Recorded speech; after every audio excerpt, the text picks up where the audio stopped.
The glass doors of the Robinson Grand Hotel opened with a sigh, releasing a gust of cool, perfumed air into the humid night. The marble lobby shimmered under golden chandeliers, polished floors reflecting the expensive heels and glossy luggage of the elite.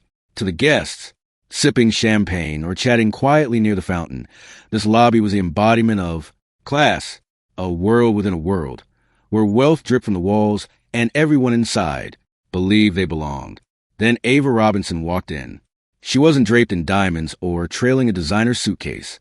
She wore a sleek black suit, cut to perfection, her hair swept into a bun that framed her sharp cheekbones. Her heels clicked against marble with a rhythm that demanded attention. But attention wasn't what she got.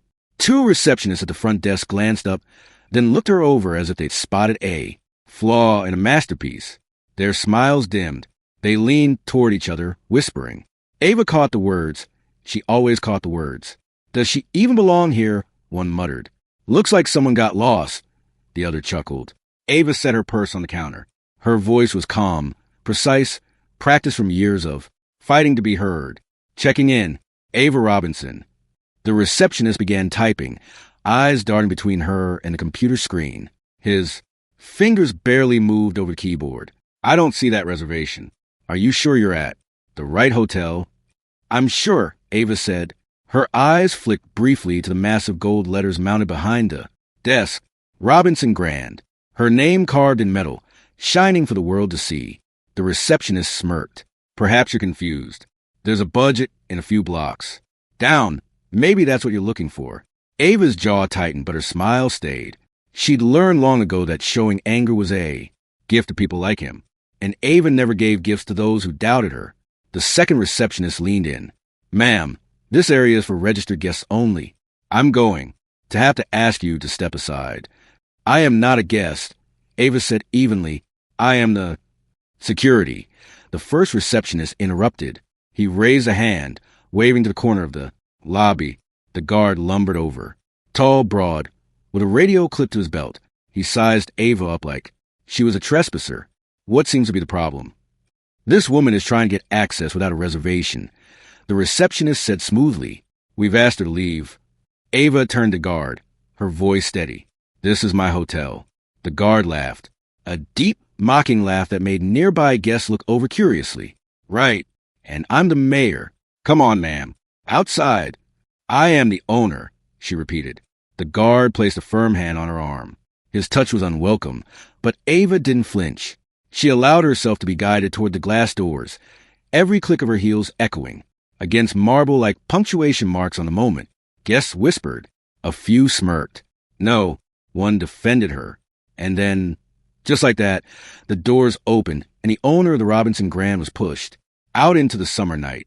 The heat pressed against her skin. Behind her, the chandeliers glowed like a mocking reminder of what she built and what they thought she could never own. Ava checked her watch. 9 p.m. exactly. 9 minutes. That's all she would give them. 9 minutes before everything inside that building changed forever. But as she stood outside, a flood of memories rushed forward, filling those minutes with the story of how she got here. Ava Robinson was born in a cramped apartment on the south side of the city. Her earliest memories weren't of toys or vacations, but of her mother's tired face illuminated by the dim kitchen light.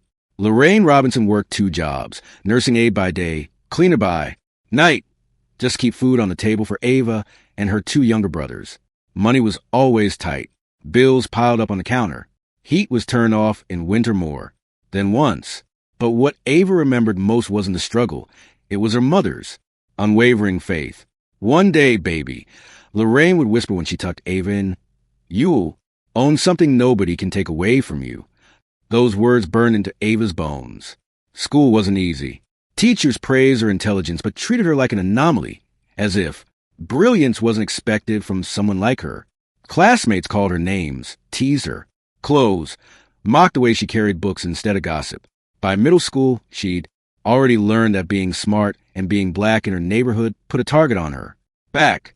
But Ava never bowed. Instead, she sharpened herself. Every insult, every dismissal became fuel. She lived in the library, devouring books on business, real estate, leadership, while others played basketball in the park. Ava was studying profit margins.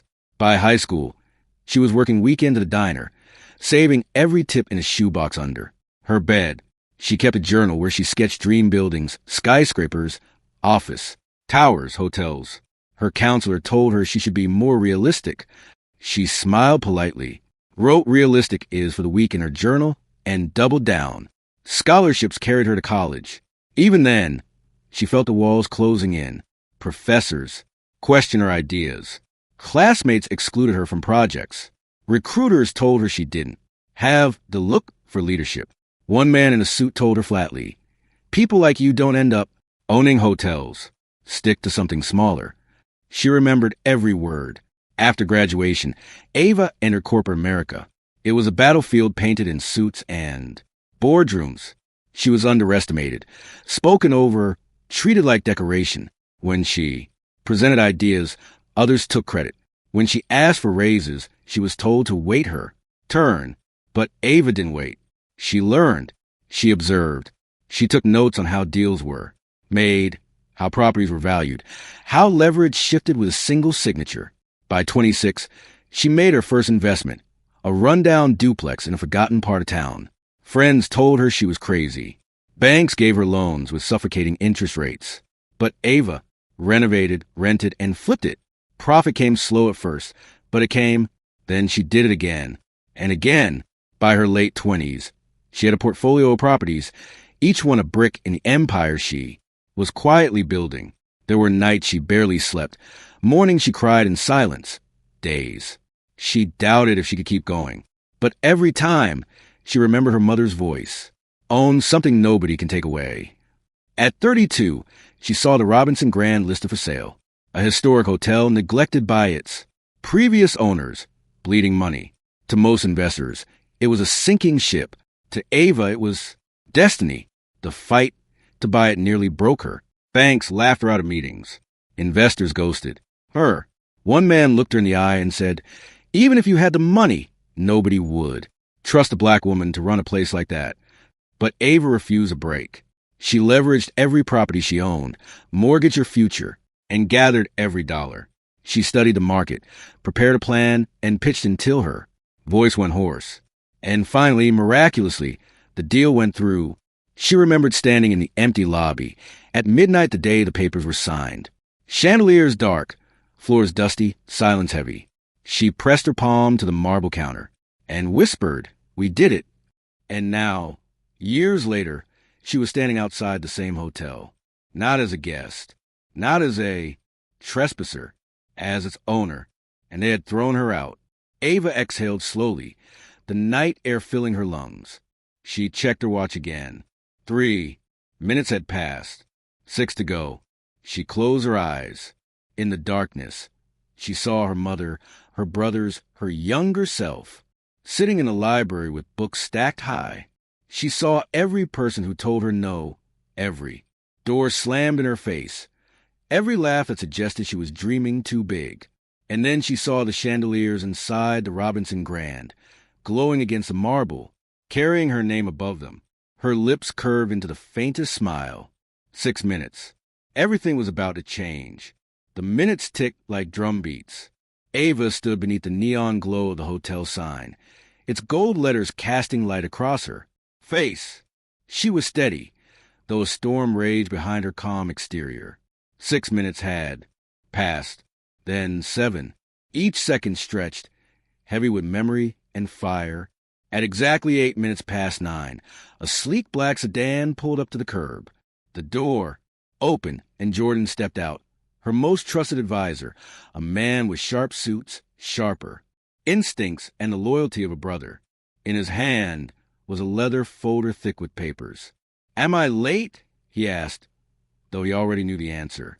"Right on time," Ava said. Jordan's gaze flicked to the grand entrance. The gleaming glass doors were to security. Guards now stood like sentinels. "I heard." "They escorted me out," Ava replied. Her voice was low, dangerous. "My own staff. My own building. They didn't even bother to check the system." Jordan's jaw clenched. He opened the folder just enough for the documents inside to catch the light. "Then let's remind them who signs their paychecks." Ava's heels clicked as she turned. The sound was sharper now, carrying fury as she strode back toward the entrance. Guests smoking on the patio turned their heads, sensing something electric in the air. A valet froze mid-step, watching her pass. The guards crossed their arms. "We told you already, ma'am." She cut him off with a glare, so piercing it could have carved marble. "Open the doors." The guard hesitated, thrown by the authority in her voice. "Ma'am, I can't." Jordan stepped forward, sliding a document from the folder. He held it up inches from the guard's face. "This," he said coolly, "is a certified deed of ownership. Ava Robinson is not. Only a guest of this hotel. She owns it. Every wall, every chandelier, every paycheck that keeps your families fed." The guard's eyes darted over the paper, his bravado crumbling. I didn't know." "Now you do," Jordan said. "Open the doors." With a shaky hand, the guard pulled the door open. Ava walked through, her entrance deliberate, every step echoing like thunder. The lobby grew silent. Guests paused mid-conversation. Forks hovered above plates in the adjoining restaurant. The air itself seemed to stiffen. The two receptionists at the desk froze, their faces drained of color. The one who had smirked before stammered, "And miss?" Ava stopped in the center of the marble floor. The chandeliers above blazed down on her, like spotlights. For a long moment, she said nothing. Silence expanded, filling every corner of the lobby until even the fountain's trickles sounded nervous. Then she spoke, her voice carrying across the room. "Does anyone here know who I am?" No one answered. The receptionist swallowed hard. A bellhop shifted his weight. A guest in a velvet jacket whispered his companion. "That's her, isn't it? The Robinson." Ava's eyes scanned the staff lined along the desk. Her gaze landed on the smirking receptionist. What's your name?" Kevin." "Kevin," she repeated, her voice soft yet sharp. "What did you say to me earlier?" Kevin's throat bobbed. I thought." "You thought I didn't belong here." Ava cut in. "You thought that because I didn't fit the image. In your head. You thought wrong." She turned to the second receptionist. "And you? You told me to step aside, didn't you?" The woman stammered. It was procedure." "No," Ava said, her tone cold as ice. "It was prejudice. Procedure would have been to check the system, verify the name, confirm the reservation. Instead, you saw a black woman in a suit and decided she didn't belong. That wasn't procedure. That was judgment. And it was wrong." Gasps whispered through the lobby. Guests leaned closer, some recording discreetly on their phones. The staff exchanged nervous glances. Ava stepped forward. Her heels snapped against marble like gunfire. "This hotel bears my name. Robinson Grand. My name is etched into these walls. My blood, my sacrifice, my dreams built this place. And yet tonight, my own employees humiliated me in front of strangers. They forgot who I am. They forgot who owns them." Kevin tried to muster courage. "Ma'am, I mean..." Ava held up her hand, silencing him instantly. "Intent does not erase impact. You treated me as less. You treated the owner of this hotel as an intruder, and for that there are consequences." Her voice dropped lower, more dangerous. "You're fired. Effective immediately." The word struck like a gavel. Kevin's eyes widened, panic flashing across his face. "Wait, what? You can't." "I can," Ava said. "And I just did." Security escorted him out. The guards, now fully aware of the shift in power, obeyed without hesitation. Kevin sputtered, protests as they grabbed his arm, dragging him toward the same doors he had once ordered. "Open." His voice echoed pitifully. "I didn't mean it. I didn't know." Ava didn't even look at him. She turned to the second receptionist. The woman was trembling, hands clasped tightly. "Please," she whispered. I have kids." Ava's expression softened a fraction, but her words remained firm. And perhaps you'll teach them never to judge someone by the color of their skin. You're fired as well." The woman broke down, sobbing as she was led away. Guests shifted uncomfortably, some whispering sympathy, others nodding in approval. Ava faced the remaining staff, bellhops, concierges, waiters who had witnessed everything. "Let this be clear to all of you. Respect is not optional. It is the foundation of this hotel. If you cannot give it, you do not belong here." Her voice rose, commanding the entire lobby. "I built this place from nothing. I fought every obstacle, every rejection, every sneer that told me I couldn't do it. I have bled for these walls, cried for these chandeliers, sacrificed years of my life to stand here. And I will not," her voice thundered, "I will not allow disrespect under my own roof." The lobby erupted in murmurs. Some guests clapped quietly. Others simply stared, wide-eyed at the storm unfolding before them. Jordan stepped beside her, his calm presence grounding the room. He held out another set of papers. "Shall we proceed?" Ava nodded. Jordan addressed the crowd. "Effective immediately, the Robinson Grand is under new management. Ms. Robinson has made staffing changes, and a new team will be taking charge." The glass doors swung open again, and a group of professionals walked in. Fresh uniforms, polished shoes, crisp posture. They carried themselves with quiet confidence. Ava's new team, people she had vetted personally, people who believed in her vision. Whispers rippled through the lobby as the old staff realized they were being replaced in real time. One of the concierges stepped forward, desperation in his voice. "Ms. Robinson, I've worked here 10 years. I never disrespected you. Please, don't let me go with them." Ava studied him. His hands shook, but his eyes were earnest. She remembered his face. He had once stayed late during renovations, helping guests find their rooms when systems crashed. He had never mocked her, never doubted her. "You stay," Ava said finally, "because respect earns loyalty.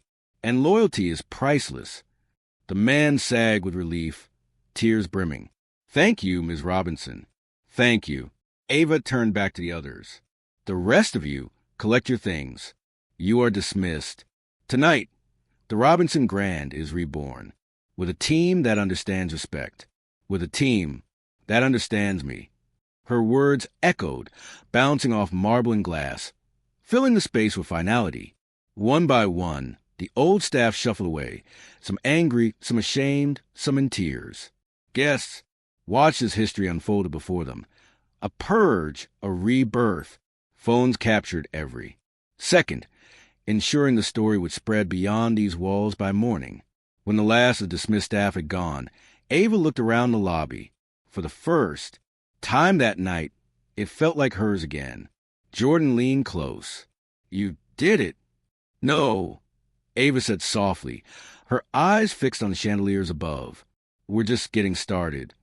And as the new team began taking their stations, greeting guests with genuine warmth, Ava Robinson stood tall in the lobby of her hotel, victorious, unyielding, and unforgettable. The lobby of the Robinson Grand settled into a quiet hum after the last of the old staff had been escorted out. Guests lingered, some whispering in hushed tones, others leaning against counters or seating areas, cameras still in hand. Their eyes tracked Ava as she walked slowly across the marble floor, heels clicking like metronomes counting out the victory that had just been claimed. The chandeliers overhead glinted, their golden light reflecting in her eyes, a mirror to the storm that had passed and the calm that followed. Ava paused by the fountain, where crystal-clear water rippled softly. She let the moment wash over her. For years, she had imagined this victory, not just owning the hotel, but standing here with authority unchallenged, commanding respect where before there had been doubt, mockery, even hatred. Yet, despite the triumph, there was an unmistakable weight in her chest. The cost of this fight had been high.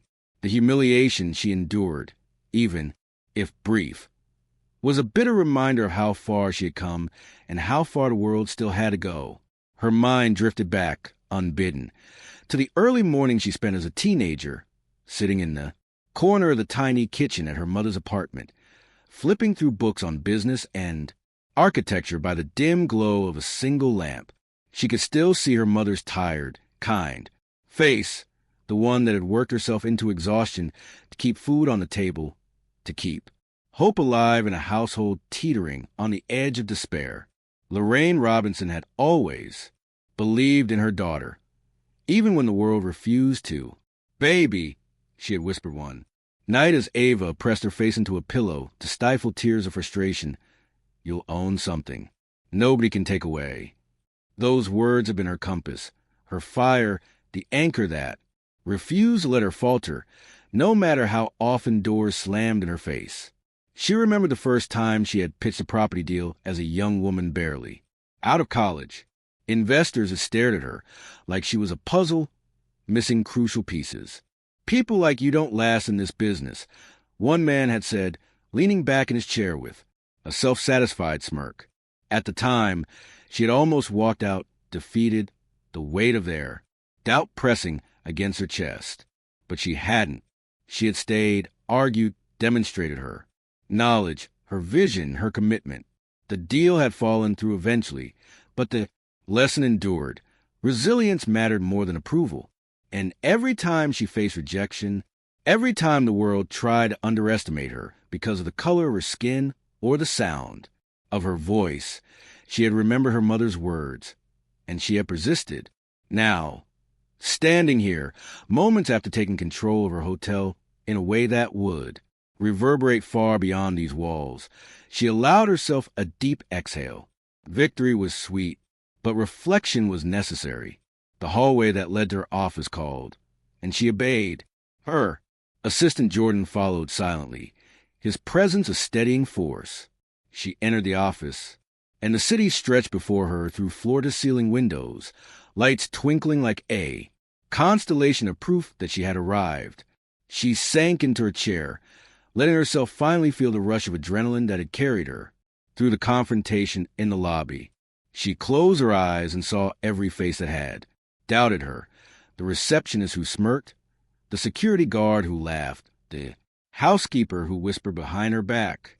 Each had assumed she was powerless, that her presence could be ignored, and yet here she was victorious. The irony was not lost on her. Jordan placed a steaming cup of coffee on her desk. "The press is already picking up clips from the lobby," he said. "By morning, every major outlet will have the story. Social media is already buzzing." Ava nodded slowly, sipping the coffee but not tasting it.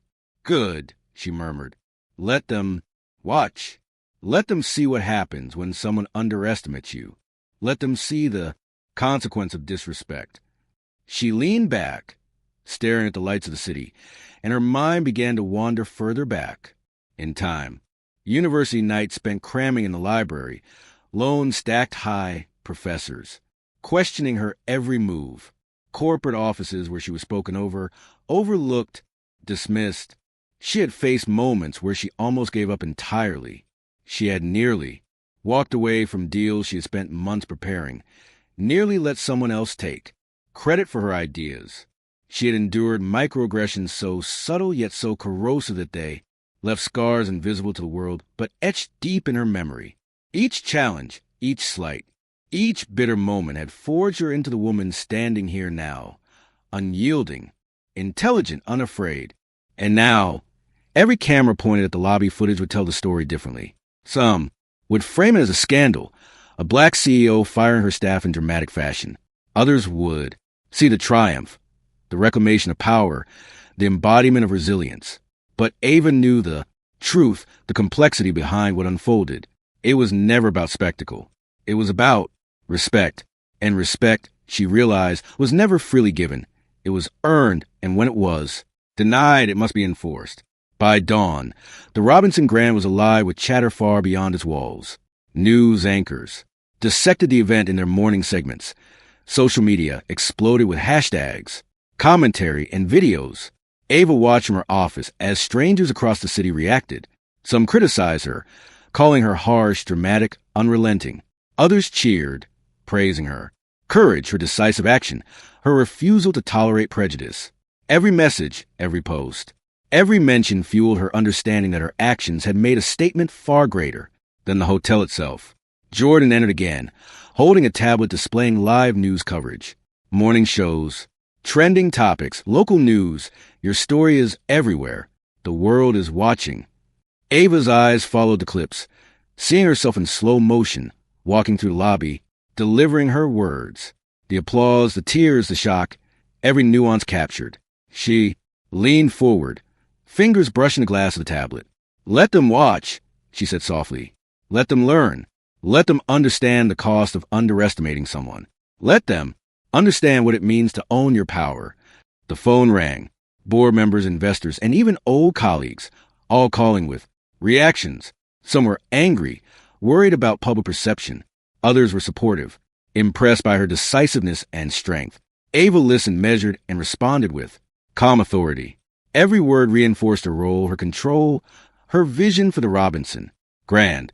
There would be no wavering, no doubt, no hesitation. This was her legacy in motion. Hours passed. Ava walked to the hotel, visiting each area, watching her new team move with precision, professionalism, and respect. Every interaction, every handshake, every smile was a reaffirmation that she had chosen wisely, that the future of her hotel was in capable hands. Guests noticed a change immediately, an energy of authenticity and dignity that had been absent before now filled the hallways. And as evening descended, Ava found herself alone in the grand lobby once more. The chandeliers reflected the city lights, casting intricate patterns across marble floors. She walked slowly, heels echoing softly, each step a meditation. The lobby that had moments ago been a scene of conflict was now transformed, a testament to resilience and authority. She paused, looking around, and spoke aloud, not to anyone, but to the spirit of every challenge she had faced, every person who had doubted her, every moment she had been told she wasn't enough. "Power isn't about winning once," she whispered. "It's about showing up every single day, standing tall, and claiming what is yours. Power is respect, earned and defended. Power is resilience, and power is never given lightly." A faint smile tugged at her lips. The weight of her journey pressed against her chest. Yes, but it was a weight she carried willingly, because every hardship, every obstacle, every slight had brought her here, to this moment of total reclamation. From the balcony, she could see the city stretching endlessly, and in that sprawling metropolis, she knew countless others were watching, learning, inspired by the story they had just witnessed. Young women, young men, anyone who had been told, "You don't belong," could now look at the Robinson Grand and see proof that defiance and perseverance mattered more than approval. Her assistant Jordan appeared behind her. "The media is already calling for interviews," he said. Ava turned, her eyes sharp yet serene. "Let them wait. Tonight is ours. The hotel, the lobby, this story, it belongs to us first. The rest will catch up soon enough." The night air shifted as she walked toward the grand doors. Guests had mostly departed, leaving only a few lingering staff and the quiet hum of the fountains. She touched the marble counter, feeling the smoothness beneath her fingers, and for a moment closed her eyes. She saw the long journey, the sleepless nights, the endless rejections, the failures, the triumphs. Every piece fit together into a mosaic of resilience, ambition, and determination. She straightened, lifting her head high. The Robinson Grand was more than a hotel. It was a statement.